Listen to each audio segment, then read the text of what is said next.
गर्मियों की छुट्टियों में समीर अपने दादा दादी के गांव आया था। गांव में हर चीज उसे बहुत प्यारी लगती थी। बड़े बड़े खेत, शांत झील और चारों तरफ हरियाली। लेकिन उसे सबसे ज्यादा खुशी अपने पालतू कुत्ते ब्रूनो के साथ खेलने में मिलती थी।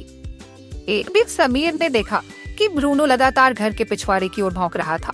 जब उसने जाकर देखा तो वहाँ कोई नहीं था, लेकिन ब्रूनो का व्यवहार अजीब था। वो झाड़ियों की ओर दौड़ रहा था, जैसे किसी को पकड़ने की कोशिश कर रहा हो। रात को समीर को अजीब सी आवाजें सुनाई दी। ऐसा लग रहा था जैसे कोई सरसराते हुए उसके कमरे के पास से गुजर रहा हो। उसने खिड़की से बाहर देखा तो उसे अंधेरे में एक हल्की चमकती हुई परछाई दिखाई दी। अभी सुबह समीर ने ब्रूनो के साथ उस परछाई का पता लगाने की ठानी। वे दोनों पिछवाड़े गए और चारों ओर खोजने लगे। तभी समीर को झाड़ियों के पास जमीन में एक छोटा सा लकड़ी का डिब्बा दबा हुआ मिला। जब उसने उसे खोला तो उसमें एक पुरानी डायरी और एक चाबी थी। डायरी में लिखा था, अगर तुमने इसे ढूंढ लिया है तो तुम खास हो, लेकिन इसका राज तभी खुलेगा जब तुम सच्चाई और दोस्ती को समझोगे। समीर उलझन में था।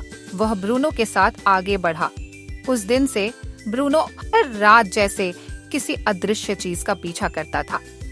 समीर ने गौर किया कि ब्रूनो हर बार उसी पुराने कुएं के पास जाकर रुकता था। समीर ने हिम्मत जुटाई और कुएं के पास गया। उसने वहां चाबी से एक पत्थर की पटिया खोली। अंदर एक छोटा सा रास्ता था। ब्रूनो तेजी से अंदर कूद गया। समीर ने भी उसका पीछा किया। अंदर उसे एक छोटे बच्चे की आवाज सुनाई दी। आवाज कह रही थी, तुम यहाँ क्यों आए हो? समीर को डर लगा, लेकिन उसने जवाब दिया, मैं तुम्हारी मदद करना चाहता हूँ। अचानक एक अदृश्य लड़का सामने आया। उसने कहा, मैं इस कुएं में फंसा हुआ हूँ। मैं कभी बाहर नहीं निकल सका, लेकिन अब तुमने मुझे देखा क्योंकि तुम्हारा दिल साफ है। अब मैं आजाद हूँ। अगले पल वह लड़का गायब हो गया।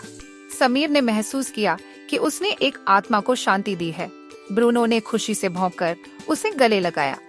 शिक्षा, साहस और सच्चाई से किसी भी रहस्य को सुलझाया जा सकता है। हमें अपने डर का सामना करना चाहिए।